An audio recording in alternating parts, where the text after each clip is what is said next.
দিছি, আমি তোমাকে অনেক লাইক করি। হায় হায়। আমিও তো শুনছি, আমিও তো মন থেকে বলতেছি চল আমরা কালকে দেখা করি।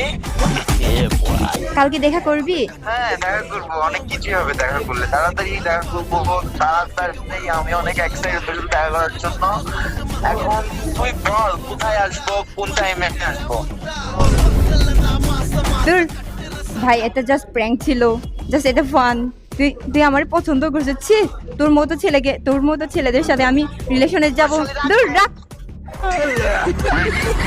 এটা কি ছিল? আপনার কলটা কেটে কেন দিলেন? আরে জাস্ট এমনি ফান ছিল এটা। আপনার কি ওকে পছন্দ না? হুম? পছন্দ না আপনার? না, আপনার কেমন ছিল পছন্দ? চিকন ছেলে পছন্দ, হালকা লম্বা থাকবে, দেন এরকম স্মার্ট থাকবে। সামনে তো একজন আছে, চাইলে দেখতে পারেন। লজ্জা পাচ্ছি। समझ में आई ना, ढूंढ ले ओ चाहे सब दुनिया